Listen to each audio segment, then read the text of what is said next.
"Open this door, Theodora. This house belongs to my husband." The voice, sharp as shattered glass, sliced through the pre-dawn silence. It was 6:14 in the morning, and I was already awake, sitting in the heavy stillness of my living room, a cup of long cold coffee cradled between my palms. I was waiting. I knew she would come. After yesterday, after I had finally gathered the tattered remnants of my dignity and presented them with the eviction notice, I knew my daughter-in-law, Rebecca, would not go quietly. But I hadn't anticipated this. Not Locksmiths. Heavy footsteps thudded on the porch I had scrubbed on my hands and knees just 2 days prior. Male voices, low and businesslike, murmured outside. Then, the unmistakable, sickening clank of metal tools against metal. Rebecca had not come to plead or negotiate. She had come with professional backup to breach my home, to force her way into the sanctuary I had bought, the house I had bled for, sweat for, wept for, over 35 agonizing years. "Ma'am, we're private locksmiths." The man's voice was bored, automated, as if this were nothing more than a routine lockout. "We've been hired to gain entry. We strongly suggest you step aside if you are inside." For him, it was just a job. For me, it was a declaration of war. "Did you hear that, Theodora?" Rebecca shrieked again, and now her voice was laced with that familiar, triumphant venom that characterized her every interaction. "We are coming in, whether you like it or not. You should have thought this through before you dared to throw us out like common trash. My husband has rights to this property." I remained motionless, anchored in the worn velvet of my armchair. My 68 years on this earth had taught me many lessons, most of them harsh, but the most crucial one had arrived late in life. There are certain people, hollowed out by greed and entitlement, who only understand the language of profound and undeniable consequences. The assault began. First, a metallic whining, a high-pitched whir that set my teeth on edge. Then, a sharp, grating screech as the drill bit bit into the deadbolt I had installed myself a decade ago, back when I finally had enough disposable income to upgrade my security.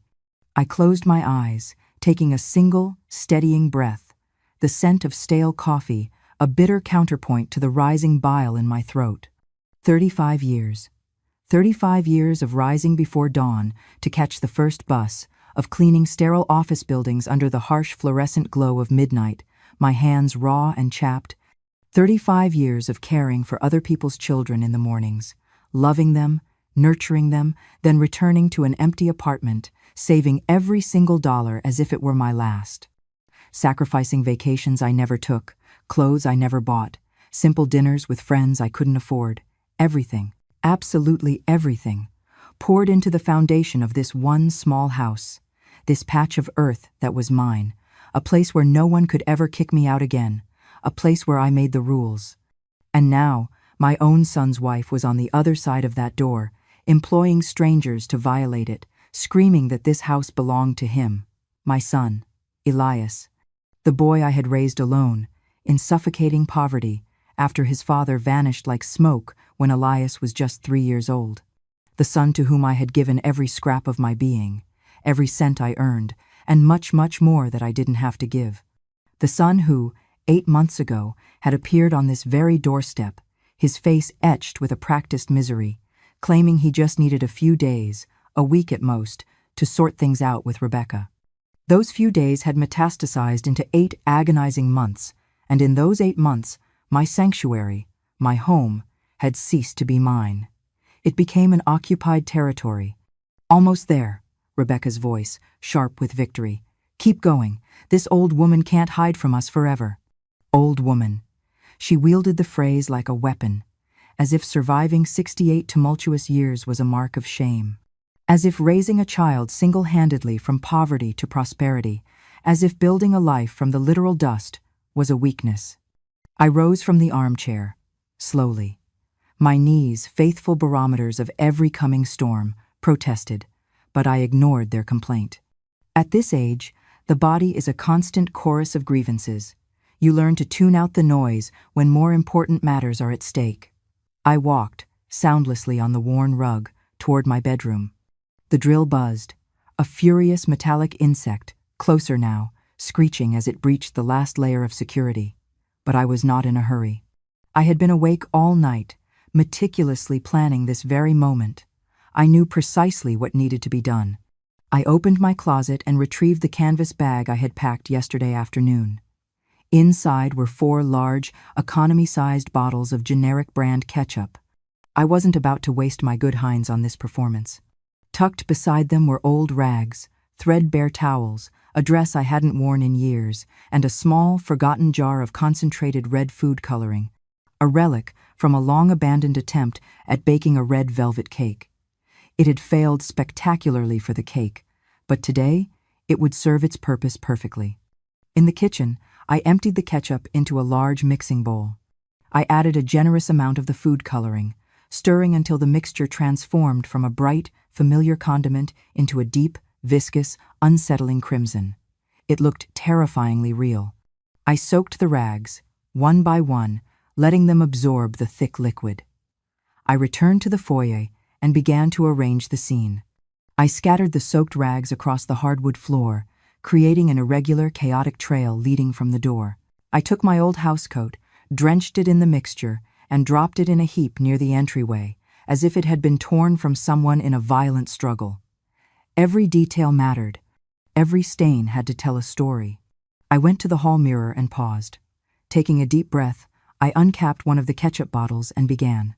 I dumped more of the sticky liquid over the shoulders of the clean house dress I was wearing, smearing it over my arms, my neck, letting it drip slowly down the fabric, pooling near my feet. I ran my hands through it and then streaked it across my face and into my gray hair.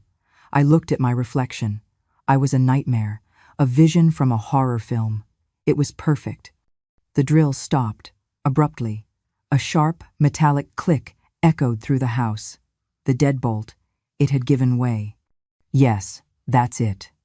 Rebecca's cry of triumph was piercing. Now, open it. Open the door. I heard the handle jiggle, then turn. Rebecca pushed, but the door held firm.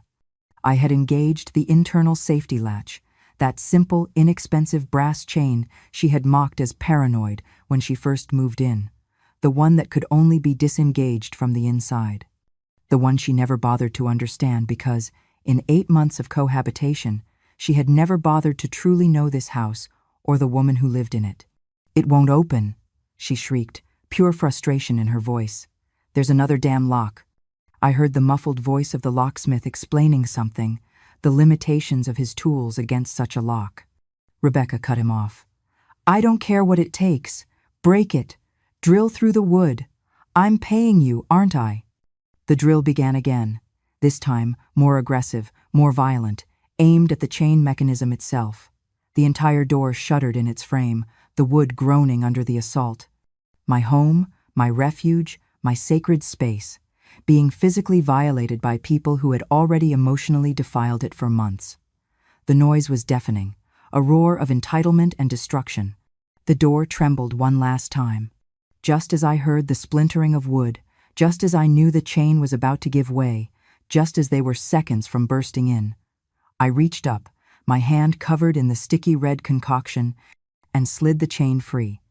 With a single, steady motion, I pulled the door open. The silence that followed was absolute, heavier and more profound than any sound I have ever heard. Rebecca, poised to charge forward in victory, froze on the threshold. Her eyes, wide and disbelieving, seemed to bulge from their sockets.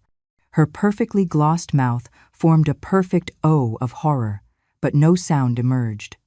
Behind her, the 2 locksmiths, one young, one older, dropped their tools. The heavy drill clattered onto the porch, its metallic thud echoing with jarring finality down the quiet, waking street. Then, the screaming began. The younger locksmith, his face instantly ashen, scrambled backward so violently he tripped over his own tool bag, tumbling down the porch steps. The older one staggered back, hands flying to his head, his voice a repetitive, panicked chant. "Oh my God, oh my God, oh my God." Rebecca finally found her voice. It wasn't a yell, but a high-pitched, terrified wail. "Theodora, Theodora, oh God, what did you do?" I remained kneeling on the floor, precisely where I had positioned myself, a small, still figure in the center of the grotesque, simulated carnage. I was a tableau of their worst fears. I looked up, my face smeared with blood, the red-soaked house dress hanging from my frail shoulders. I didn't speak. I let them absorb the full scene, the viscous, dark red puddle spreading across the floor, the stained rags, my bloodied clothes, my wounded silence. All of it, illuminated by the cold, gray light of 6:30 a.m., looked horrifyingly plausible. Windows in the neighboring houses began to slide open, doors creaked, alarmed voices drifted across the lawns. "What's all that screaming? Is everything all right over at Theodora's?" Mr. Henderson, my 80-year-old neighbor from across the street, emerged onto his porch, clutching his cane, his pajamas rumpled. "What in blazes is this commotion? At this hour?" Rebecca, finally snapping out of her paralysis, turned toward him, her eyes wild with tears, pointing a trembling finger at me as if I were a monster risen from the grave. "Her! Look! Look what she's done! She's crazy! She's completely insane! Somebody call the police! Call an ambulance!" I rose, slowly, every movement deliberate, every gesture theatrical in its understatement. I let them see the effort it took. I braced myself against the doorframe, my small form silhouetted against the dark, bloody hallway. I looked at the small crowd gathering on the sidewalk, then at the Locksmiths, then, finally, at Rebecca, and I offered a small, calm smile, the smile of someone who had anticipated every move. "You," I said, my voice clear, though I intentionally added a slight tremor, "just hired men to forcibly break into private property at 6 in the morning, without a warrant, without the owner's permission. And now, there are witnesses."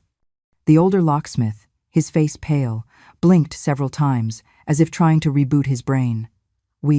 She told us it was her house, that her mother-in-law had locked her out." I shook my head slowly, a gesture of weary sadness. "This house is in my name, and only my name." I held up a hand to forestall any argument. "I have the deeds. I have all the mortgage documents, paid in full. And you, gentlemen, were hired to break in by someone who does not live here and who possesses absolutely no legal right to this property." More neighbors emerged. Mrs. Petrov, 3 doors down, approached, holding her phone aloft. "I already called 911, she announced, her voice firm. "I heard the drill and the screaming. They're on their way." Rebecca spun towards her, hysterical. "Yes, good, let them come. Look what this woman did. She's hurt herself. She did this to frame me. She's demented."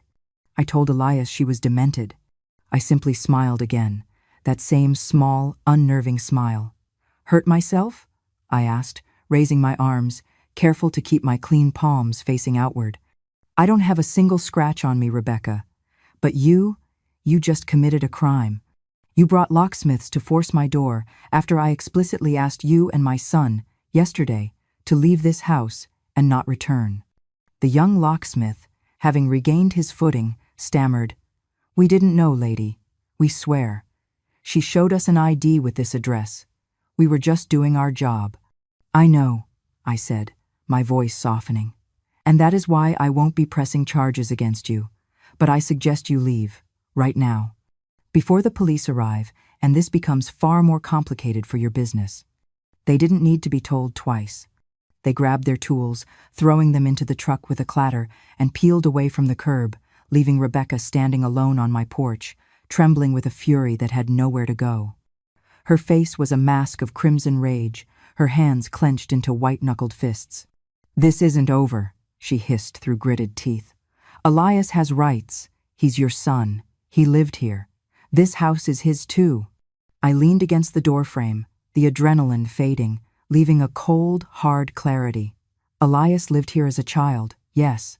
I raised him in this house, which I paid for, alone, for 35 years while I worked 2 jobs. When he turned 18, he left. He built his own life. He married you. And I continued to live here, alone, paying my bills, maintaining my space. Rebecca opened her mouth to interrupt, but I held up a hand, silencing her. 8 months ago, he came to my door, begging to stay for a few days. He said you were having problems, that he needed time. I let him in, because I am his mother, because this house will always be a refuge for my son when he needs me. But that does not make it his property. A refuge is not an entitlement. And what about me? She shrieked. I'm his wife. I left my apartment, my life, to come live in this mausoleum. Your life? I repeated, and this time my voice was sharp. What life, Rebecca? The apartment you couldn't afford? The one I was secretly sending Elias money to pay the rent on? The job at the art gallery you quit 2 weeks after you married him? You don't work, Rebecca. You have never worked. You live off my son's salary. A salary that, I recently discovered, hasn't existed for 8 months, because he was fired in February and has been hiding it from me, from you, ever since.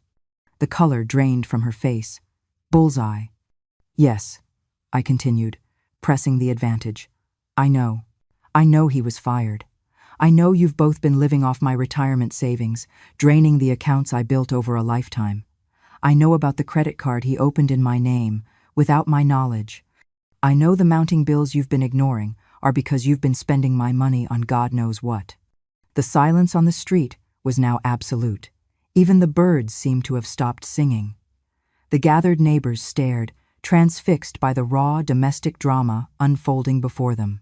Rebecca, grasping for a foothold, fell back on her only remaining defense. You never wanted me here, she stammered, her voice trembling with self-pity.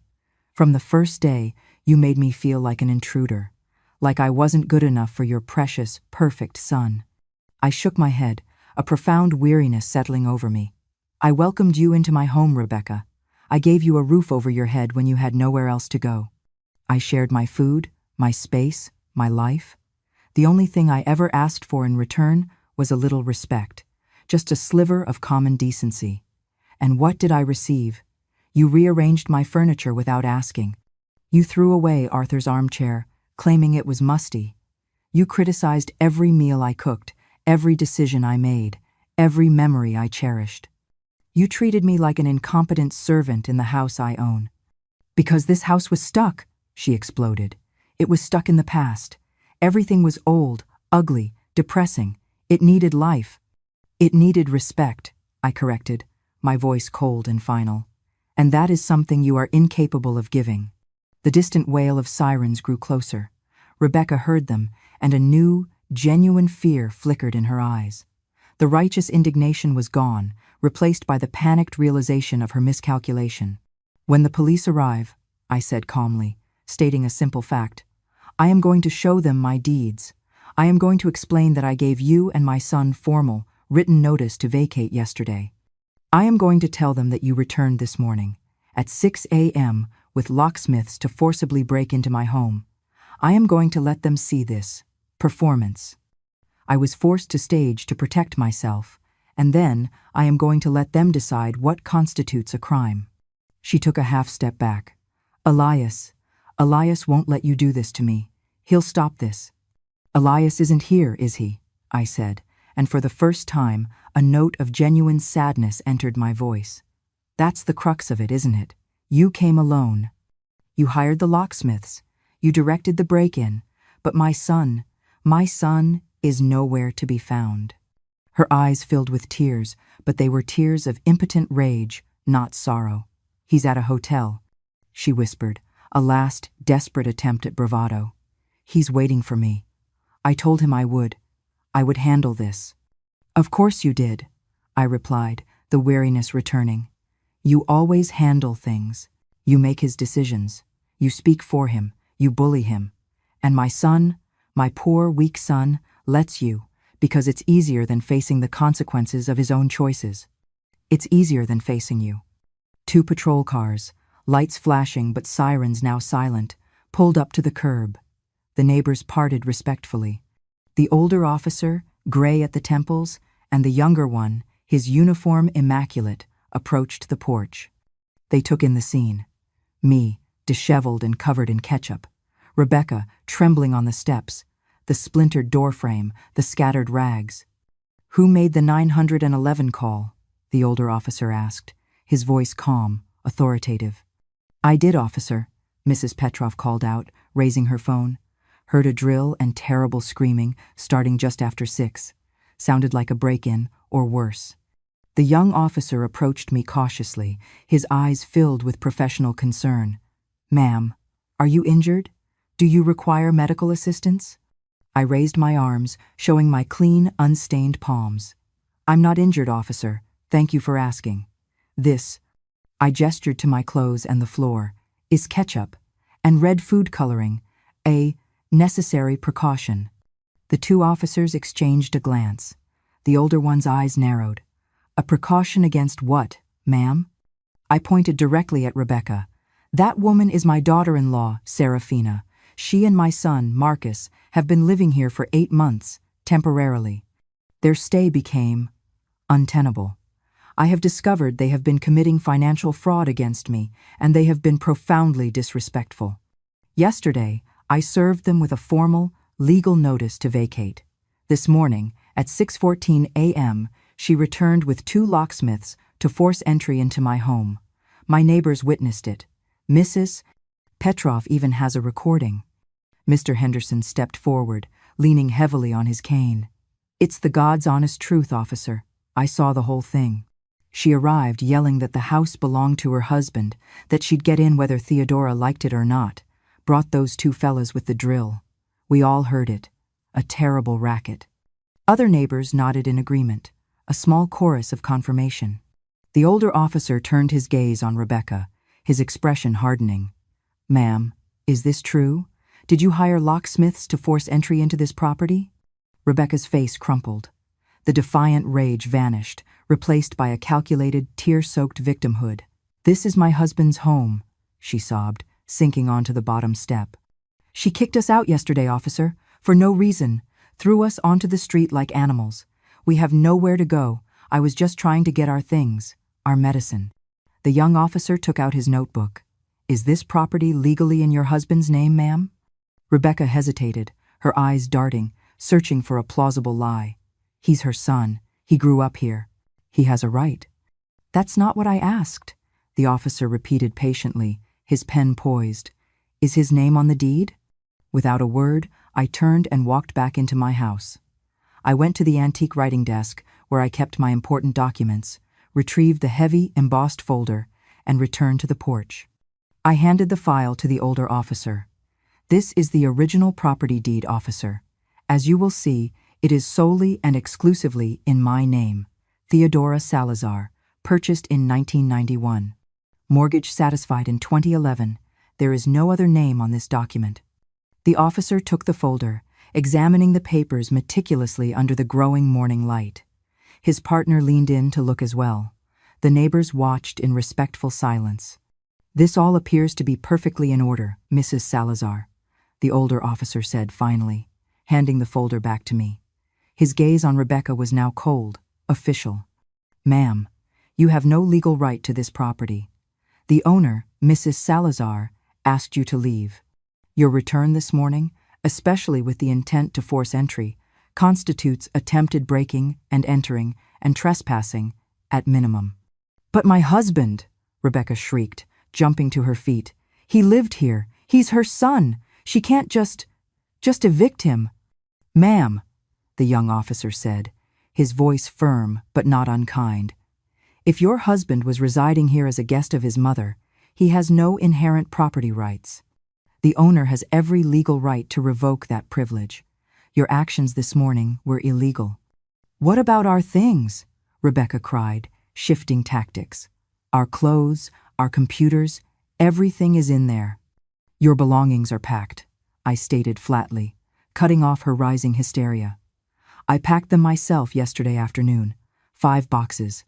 They are in the living room, clearly labeled. You may retrieve them now, under police supervision, and then you must leave." The older officer nodded. "That is more than reasonable." He gestured to his partner, then looked at Rebecca. "You and my partner may enter, retrieve your belongings, and that is all. You are not to return to this property without the express, written permission of Mrs. Salazar. Is that understood?" "I am." Rebecca, cornered and defeated, could only nod, her face pale with fury and humiliation. The 4 of us entered the house. The young officer, seeing the full extent of my ketchup-based deterrent in the bright light, whistled softly. "Ma'am, that's quite a setup. Definitely ketchup," he murmured, kneeling to inspect the puddle. "Creative." "Necessary," I replied curtly. In the living room, as promised, sat 5 large, neatly sealed cardboard boxes, labeled Elias and Rebecca. All their scattered belongings, the clothes they'd left draped over furniture, the expensive toiletries that had colonized my bathroom, the myriad books and electronics that had cluttered my living space, were contained. Everything that wasn't mine, everything that had represented their 8-month invasion, was packed away. Rebecca stared at the boxes, and for the first time, her expression truly broke. The anger and defiance seemed to drain away, leaving behind a raw, stunned realization. This was real. This was final. She had lost. You packed," she whispered, her voice hollow. "I did," I confirmed. "I knew you would be back. I know you, Rebecca. I know you don't accept no as an answer. I know you believe that if you scream loud enough, push hard enough, you will eventually get whatever you want." She looked at me then, tears of genuine despair welling in her eyes. "Why do you hate me so much?" I shook my head, a wave of profound, bone-deep weariness washing over me. "I don't hate you, Rebecca. I don't even truly know you. In 8 months, living under my roof, you never once showed the slightest interest in knowing me. You never asked about my life, my past, my work, my dreams. You only ever saw me as an obstacle, and this house as a prize to be won, a convenience you didn't have to earn. I gave up my apartment for this," she cried, a last, desperate defense. "I gave up my life." "What apartment?" I asked, my voice flat. "The one you were months behind on rent for? The one Elias was paying for with money I was secretly lending him every month after he lost his job?" "Yes, Rebecca, I know about that too." Her face went bone white. The final secret, the one that exposed their entire charade, was out. The older officer cleared his throat, his discomfort evident. "Ladies, this is clearly a personal matter. Ma'am," he addressed Rebecca, "I suggest you retrieve your boxes and arrange for transport. If you have further disputes, they must be settled in civil court, not on Mrs. Salazar's porch." Rebecca knelt beside the boxes, her hands trembling as she tore at the tape on one, checking the contents as if expecting me to have stolen something. The young officer looked at me, his eyes filled with a new, dawning respect. "Do you need assistance cleaning this, scene, ma'am?" He gestured to the foyer. "No, thank you, officer," I replied. "I can manage.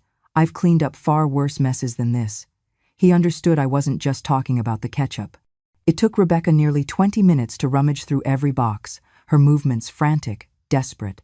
Finally, she nodded, defeated. "It's all here." "Do you need assistance loading them into a vehicle?" the older officer asked. She shook her head, her gaze distant.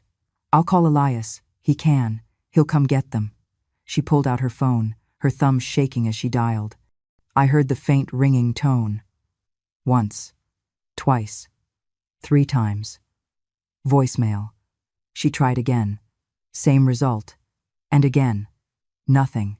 He's not answering," she whispered, staring at the screen in disbelief. I said nothing. There was nothing left to say. Rebecca tried calling Elias 5 more times, the silence in the room growing heavier with each failed attempt, each unanswered ring an indictment of the man who had abandoned her to face the consequences of their shared plot. "Ma'am," the older officer said, his patience wearing thin, "we can't stay here all morning. Do you have anyone else you can call? Family? A friend?" Rebecca shook her head, looking utterly lost, all her polished certainty gone. I don't have anyone else. My family, they're in California." "My friends?" Her voice trailed off. The friends who had laughed at her jokes, who had admired her remodeled house. They were her friends by association with Julian's perceived success, a success now revealed as a lie. "I can call a taxi service," the young officer offered gently. "They can take you and your belongings wherever you need to go." She nodded numbly, like a puppet whose strings had been cut. All the fight, all the venom, had evaporated, leaving behind a young woman barely 30, who had wagered everything on the wrong man and lost spectacularly. The officer made the call. A large van-style taxi would arrive in 15 minutes. We waited in a strained, uncomfortable silence. Rebecca sank to the floor, leaning against her boxes, hugging her knees. I remained standing by the window, watching the quiet street, watching my neighbors, one by one, retreat back into their homes. The morning's drama concluded. Mr. Henderson was the last to go, offering me a small, respectful wave before closing his door. I waved back. He had seen. He knew. That mattered. How long were they living here? The older officer asked, breaking the silence, his voice low. 8 months, I replied. They arrived in March, said it was temporary, that Elias had lost his job and they needed time to regroup. And the credit card? The young officer prompted gently. I found out 3 days ago, I said, my voice flat, devoid of emotion. A letter from the bank, a card opened in my name, without my knowledge. He'd had access to my study, to my personal documents. He used my information. The older officer whistled softly. That's felony identity theft, ma'am. Financial fraud. You know you can press charges for that as well? I know, I said, my gaze drifting to Rebecca, who sat small and broken amidst her possessions. But he's my son, my only child, no matter how betrayed I feel. He's still my son. Rebecca looked up at that, her eyes wide, a flicker of disbelief, perhaps even gratitude, in their red-rimmed depths. She said nothing. The taxi arrived, its horn honking softly. The 2 officers, going above and beyond, helped carry the 5 heavy boxes to the curb, loading them into the back of the van. Rebecca followed, her movements stiff, mechanical. She stood on the sidewalk for a moment, looking at my house, at me. It didn't have to be this way, she said finally, her voice husky. No, I agreed, standing on my porch, the morning sun now warming my face. It didn't, but it is this way. Because you chose to force a door that was already open to you, had you only chosen to knock with respect, because you chose to scream for ownership instead of speaking with gratitude. Because from the moment you walked into my home, you saw me as an obstacle, not as the person who was offering you refuge. She pressed her lips together, a flicker of the old defiance returning, but it died as quickly as it came. She turned and climbed into the taxi without another word. I watched it pull away, watched it turn the corner, disappearing from my street, and I hoped, from my life. The officers remained a moment longer, finishing their report. The older one handed me a card. Mrs. Salazar, if you have any further trouble, any at all, you call us directly. And ma'am, he paused, his gaze compassionate. Think about that credit card. Your son is an adult. Actions must have consequences. I will, I promised, knowing, even as I said it, that I probably wouldn't. When they finally left, the street returned to its sleepy Sunday morning quiet. I closed my door, leaned against the solid wood, and only then did I allow my body to tremble. Only then did I let the full, crushing weight of the morning, of the past 8 months, settle onto my shoulders. I looked at the mess in my foyer, the sticky, drying puddle of ketchup, the scattered rags, my own stained house dress discarded on the floor. The elaborate, desperate stagecraft I had been forced to deploy to protect myself. It had worked. I had outsmarted them. I had reclaimed my home. But now, as always, I was the one left to clean up the mess. I took off the stained dress I was wearing, letting it fall to the floor. I went to the kitchen, filled a bucket with scalding hot water and strong soap. I grabbed the mop. Kneeling on the cold floor, I began to scrub, the suds turning a faint, sickly pink. I had to change the water 3 times before the tiles shone clean again. It took 2 hours. 2 hours of methodical, physical labor. 2 hours of scrubbing, rinsing, drying. 2 hours where I focused only on the task at hand, forcing my mind to go blank, processing nothing but the simple restorative act of cleaning my own space. When I finished, I took a shower, the water as hot as I could stand, scrubbing my skin until it was raw, washing my hair 3 times to rid it of the lingering, sweet smell of tomatoes. I dressed in my most comfortable, worn pajamas, even though it was barely 10 in the morning. I made a fresh, strong pot of coffee and sat in my armchair. My armchair, the one Rebecca had relegated to the attic, the one I had retrieved yesterday. It was old, the velvet worn thin on the arms, but it fit me perfectly. I sat there, sipping the hot, black coffee, gazing around my living room. It was finally, unequivocally, mine again.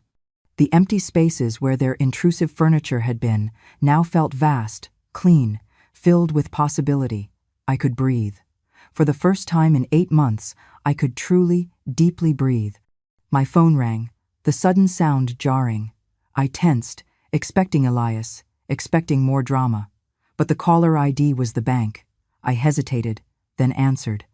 "Mrs. Theodora Salazar?" "Yes, this is she." "Good morning, Mom. This is Cecilia from First National Bank, Fraud Department. We're calling regarding the irregularities we discussed on the credit card opened in your name in March."